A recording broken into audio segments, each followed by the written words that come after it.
पिछले वीडियो में हमने एप्लीकेशन ऑफ इंटीग्रल्स के अंदर कुछ इंपॉर्टेंट एग्जांपल देख लिए थे। आज उसी इंपॉर्टेंट एग्जांपल में कुछ और एग्जांपल हम ऐड करना चाह रहे हैं, जिसका एग्जांपल नंबर 20 काफ़ी इंपॉर्टेंट एग्जांपल है। पहले बोर्ड एग्जाम में पूछा गया एग्जांपल है ये। 20 में हमें गिवन है find the area of region bounded by x y where x square less than equals to y and y less than equals to x. तो यहाँ पे आप देख रहे हैं कि एक तो हमें यहाँ पे कर्व गिवन है और एक यहाँ पे लाइन गिवन है, दोनों से जो बाउंडेड रीजन है उसका एरिया हमें यहाँ पे फाइंड करना है। तो सबसे पहले अकॉर्डिंग टू क्वेश्चन अपने काम करते हैं कि जो कर्व हमें गिवन है और जो लाइन हमें गिवन है उससे हम ग्राफ ड्रॉ कर लेते हैं। तो कर्व लेते हैं पहले x square equals to y, x square equals to y आपको पता है पैराबोला का इक्वेशन होता है एंड एक वाई इक्वल्स टू एक्स। तो यहाँ पे मैंने लेस देन इक्वल्स टू का साइन को इक्वल के साइन में चेंज कर लिया, ठीक है। आगे अपन देखेंगे लेस देन इक्वल का क्या मीन है, वो अपन आगे देखेंगे। फिलहाल पहले क्या करेंगे, ग्राफ ड्रॉ करने के लिए लेस देन इक्वल्स टू को इक्वल के साइन में चेंज करेंगे। जैसे x square equals to y एक इक्वेशन हो गई, दूसरी वाली equation y equals to x हो गई, ठीक है। दोनों से हम पहले ग्राफ ड्रॉ करते हैं। ग्राफ बनाएंगे, ये आपका हो गया वाई एक्सिस एंड ये हो गया आपका एक्स एक्सिस। इसको एक्स एक्सिस बोलेंगे, इसको वाई एक्सिस बोलेंगे, आपका ओरिजिनल होता है। तो x square equals to y parabola है और ये वाई की ऑपोजिट डायरेक्शन में वाई की पॉजिटिव डायरेक्शन की ओर ओपन होगा। तो अपन इसका ग्राफ ड्रॉ कर देते हैं यहाँ पे इस तरीके से, ओके। तो ये पैराबोला ग्राफ हो गया and y equals to x जो लाइन है ओरिजिन पॉइंट से पास होगी और इस लाइन का ग्राफ को ड्रॉ कर देते हैं, ठीक है। ये लाइन हो जाती है वाई इक्वल्स टू एक्स। अब यहाँ पे हमें देखना है कि किससे बाउंडेड एरिया हमें यहाँ पे निकालना है, पैराबोला और लाइन से बाउंडेड एरिया निकालना है। तो अब यहाँ थोड़ा सा हम रफ वर्क कर लेते हैं। रफ वर्क में देखिए यहाँ हमें x square less than equals to y दिया था, ठीक है, जिसको हमने इक्वल वाई में चेंज करके अपने ग्राफ्स का ड्रॉ किया है। तो ये less than equals to mean ये है कि जो ये हमारे पास पैराबोला आया है इसका जो सॉल्यूशन एरिया है वो पैराबोला के अंदर वाला एरिया है या बाहर वाला एरिया है। इसके लिए हम क्या करते हैं कि पैराबोला के अंदर या बाहर का कोई एक पॉइंट अपन इसके अंदर रख लेते हैं। जैसे यहाँ पे ये बाहर है, इसको हम 10 एक पॉइंट यहाँ पे ले रहा हूँ मैं, यहाँ पे 10, ठीक है। 10 यहाँ पे देख रहे हो आप कि 1 जो है वो 10 जो है एक्स एक्स पे पॉइंट लाई कर रहा है। तो यहाँ 10 है, ये बाहर है, तो 10 इसके अंदर क्या लिखता हूँ, एक्स के बेस पे 1 रखता हूँ एंड वाई के बेस पे 0 रखता हूँ। क्या है हमारे पास 1 लेस देन इक्वल्स टू 0, यानी 1 0 से छोटा होता है। तो गलत बात है, 1 0 से तो बड़ा होता है। तो बाहर वाला पॉइंट इसको सेटिस्फाई नहीं कर रहा है, इट मींस इसका सॉल्यूशन एरिया अंदर की ओर होगा, इस तरफ, ऐसे इसका सॉल्यूशन एरिया होगा, ठीक है ना। तो जिस तरफ का पॉइंट इसको सेटिस्फाई करेगा उसी तरफ उसका सॉल्यूशन होगा, ठीक है। तो ये लेस देन इक्वल्स टू का मीन है यहाँ पे।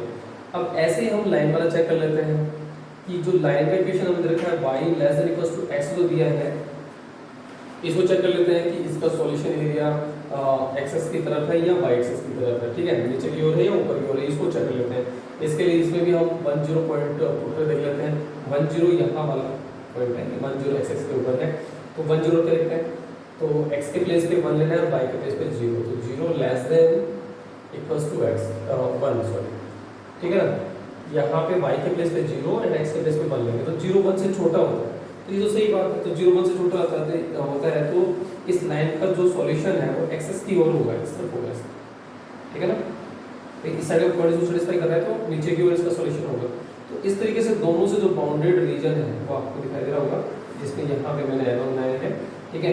पैराबोला का ऊपर की ओर है एंड लाइन का नीचे की ओर है। तो इस तरीके से दोनों से बाउंडेड जो रीजन है वो हमारे पास ये सेंट्रल एरिया के अंदर आ गया है। अब हमें इसका एरिया फाइंड करना है। तो आपको समझ में आएगा कि लेस देन इक्वल्स टू का क्या मीन है, किस लिए ये रखा था, ठीक है।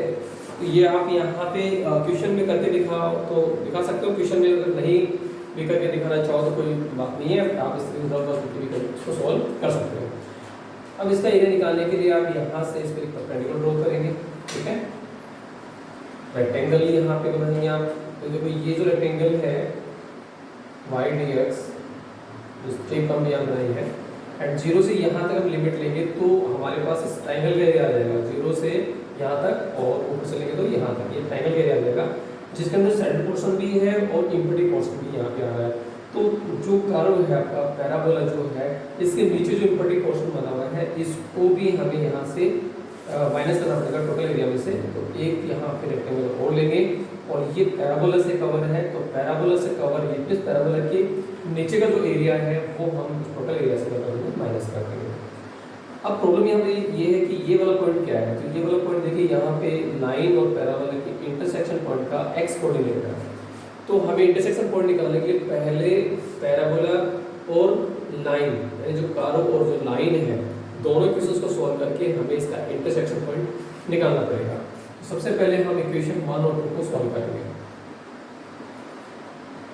सॉल्विंग इक्वेशन 1 एंड 2, तो सॉल्व करेंगे इक्वेशन 2 से हम y की वैल्यू उठा करके इक्वेशन 1 में रख देंगे, ठीक है। तो y = x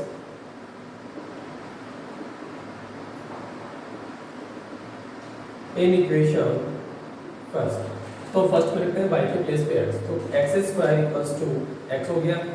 x² को हम लेफ्ट साइड में लेके आएंगे, माइनस का हो जाएगा, x कॉमन लिया हमने, x - 1 = 0, तो x की यहाँ पे दो वैल्यू आ गई, 0 और 1, ठीक है। इट मींस लाइन जो है वो पैराबोला को दो पॉइंट पे इंटरसेक्ट कर रही है, एक तो ओरिजिन पॉइंट पे कर रही है 0 और एक कर रही है यहाँ पे 1 पे। तो इसका जो इंटरसेक्शन जो पॉइंट है, इसका x कोऑर्डिनेट क्या आ गया, 1 आ गया, वो ये मिल चाहिए यहाँ पे 1 0, ठीक है।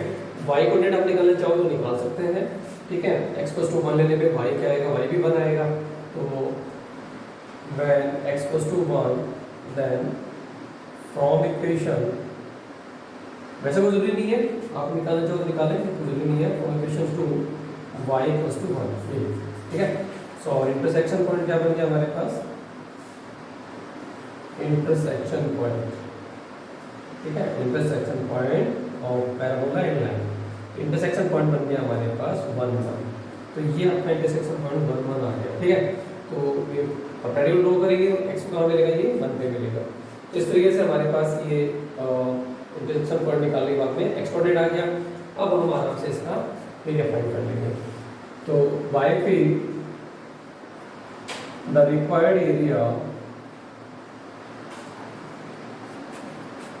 will be limit 0 to 1 y dx, and यहाँ पे जो y है वो कवर है लाइन से, ठीक है, लाइन के इक्वेशन से कवर है। तो इससे 0 to 1 और y dx लाइन से कवर है, तो ये पूरा एरिया आ जाएगा यहाँ, ठीक है। एक ट्रायंगल सा बना हुआ है, इस पूरे ट्रायंगल एरिया आ जाएगा, इसके अंदर सेंटर पोर्शन भी है और इम्पटी पोर्शन भी है। फिर इसमें से हम माइनस करेंगे 0 to 1 y dx bye curve, यानी कर्व के नीचे वाला जो पोर्शन है उसका एरिया हम यहाँ से माइनस कर देंगे, ठीक है। तो चलो स्टार्ट करते हैं आगे। 0 to 1 एंड y dx, तो लाइन से y का इक्वेशन क्या है, x है, बहुत ही सिंपल। -0 to 1 y कर्व, तो कर्व से y का इक्वेशन क्या है, y की वैल्यू क्या है, x², ये x², ठीक है।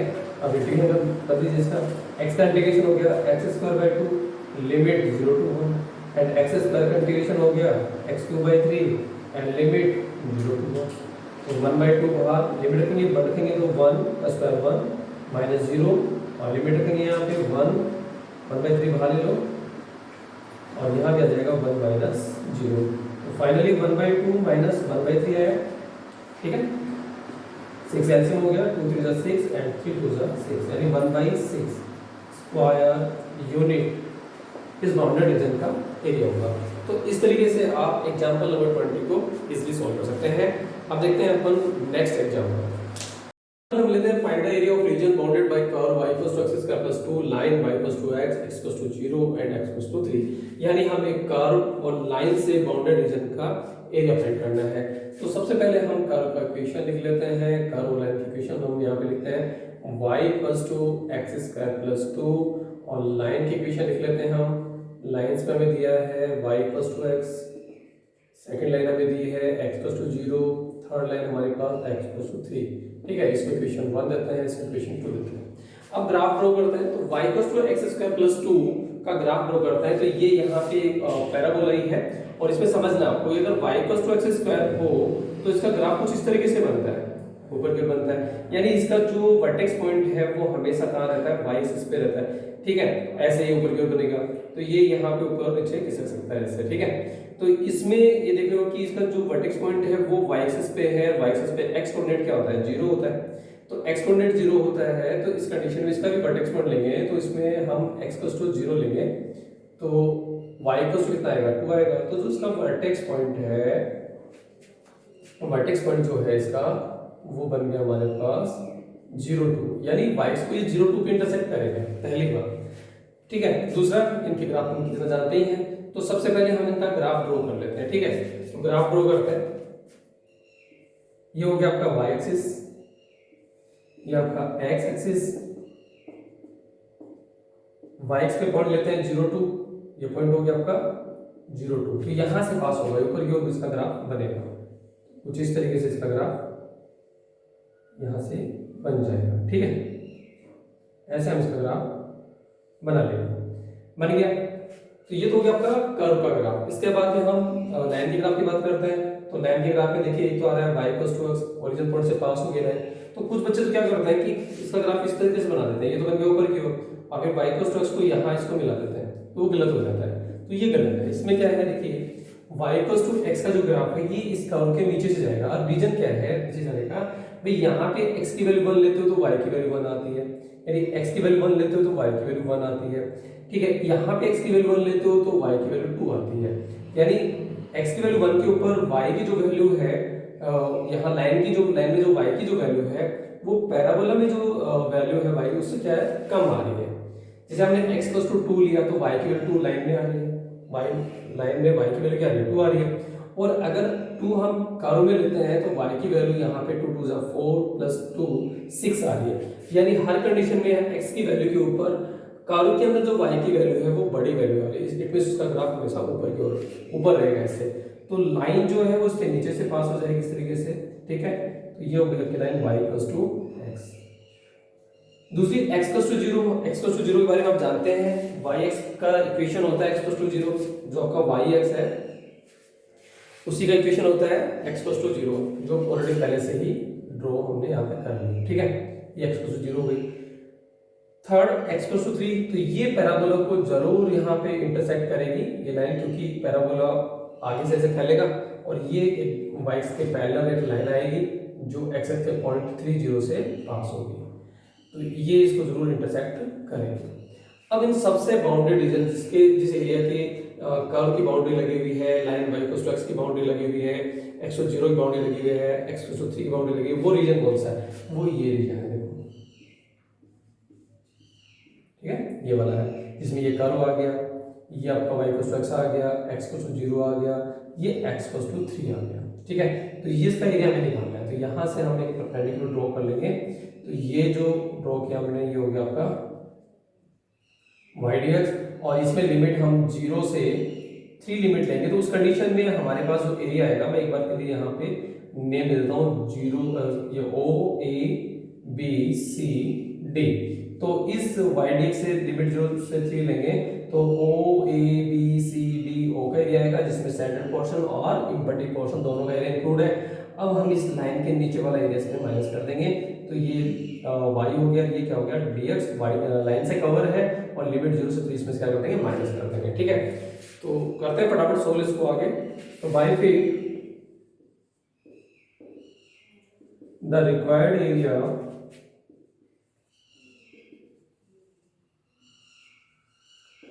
will be लिमिट, पहले y dx लेते हैं और लिमिट यहाँ पे लेते हैं अपन 0 से 3, 0 to 3, एंड यहाँ पे जो y है वो किससे कवर है, पैराबोला से कवर है, तो बाय कर्व, ठीक है, कर्व से y को लेंगे, माइनस करेंगे 0 to 3 y dx by line से जो कवर है, ये जो रेक्टेंगल है लाइन से कवर है, तो लाइन के नीचे वाला एरिया इसमें माइनस कर देंगे 0 to 3। अब कर्व से y की वैल्यू लेते हैं, तो कर्व के इक्वेशन से y की वैल्यू x स्क्वायर प्लस 2 है, माइनस 0 to 3, और लाइन से y की वैल्यू x है, तो y वैल्यू x हो गया, ठीक है। अब हम इसका इंटीग्रेशन करते हैं, x स्क्वायर का इंटीग्रेशन x³ 3 प्लस 2 का इंटीग्रेशन 2x, एंड लिमिट की बात करें 0 to 3, एक्स का integration x square by 2 and limit की बात कर रहे हैं 0 to 3। ठीक है, लिमिट को पुट करते हैं। चलो 3 पुट किया, 3 पे पावर 3 लेंगे तो 27 अपॉन 3 प्लस 3 2 6। ठीक है, अब माइनस लोअर लिमिट रखते हैं, 0 रखा 0 हो गया, माइनस 2 इंटू 0 0 हो गया। तो ये तो पहला वाला हो गया। ठीक है, माइनस यहाँ पे 1/2 चलो बाहर लेता हूँ मैं, और 3 का स्क्वायर 9 एंड माइनस 0। ठीक है, अपोजिट बाहर ले लिया, एक्स के प्लेस पे 3 लेंगे तो 3 का स्क्वायर 9 हो गया एंड 0 लेंगे तो 0 आ जाएगा। तो यहाँ पे 3 एलसीएम लेता हूँ यहाँ पे, तो 27 प्लस 6 3 18 हो गया एंड माइनस 9/2। तो माइनस कर देंगे यहाँ पे, एलसीएम लेकर के सॉल्व करेंगे इसको पहले अपन। तो अपन ने यहाँ पे इसको पहले ऐड कर लो। चलो तो कितना हो गया 27 प्लस 18 के, अच्छा इसको कट भी कर देते हैं, यहाँ पे कट हो रहा है ना, सिंपली कट ही कर लो इसको यहाँ पे। तो 3 9 27, 9 प्लस 6 कितना हो गया 15 हो गया एंड माइनस 9/2। तो 2 यहाँ पे आंसर ले लीजिए, तो 15 2 30 माइनस 9। तो 30 में से 9 गया तो 21/2 स्क्वायर यूनिट यानी 10.5 स्क्वायर यूनिट इस बाउंडेड रीजन का एरिया हो जाएगा। ठीक है ना, यहाँ पे ये 27 3 से कट हो रहा है तो 3 9 27, तो 9 प्लस 6 कितना हो गया 15 एंड 15 हो गया एंड माइनस 9/2 सॉल्व करेंगे तो 10.5 स्क्वायर यूनिट इस बाउंडेड रीजन का एरिया जाएगा। तो इस तरीके से एप्लीकेशन ऑफ इंटीग्रल के अंदर जो इंपॉर्टेंट एग्जांपल मुझे लगे वो मैंने आपको वीडियो के माध्यम से आपको बताए हैं। तो आई थिंक सब बच्चों को समझ में आया होगा, और कहीं अगर समझ में नहीं आता तो आप कमेंट बॉक्स में कमेंट कर सकते हैं। दूसरी बात आपसे रिक्वेस्ट है कि सब के सब वीडियो को सब्सक्राइब करें, लाइक करें और शेयर करें, ताकि आपकी लाइक शेयर और सब्सक्राइब से हमारा मोटिवेशन बनता है और हम ज़्यादा से ज़्यादा वीडियो डालने का प्रयास करते हैं। अब हम कुछ इंस्ट्रूमेंट लेकर के आपके सामने वीडियो बना रहे हैं, आने वाले टाइम में इससे भी बेटर करने का प्रयास करेंगे। धन्यवाद।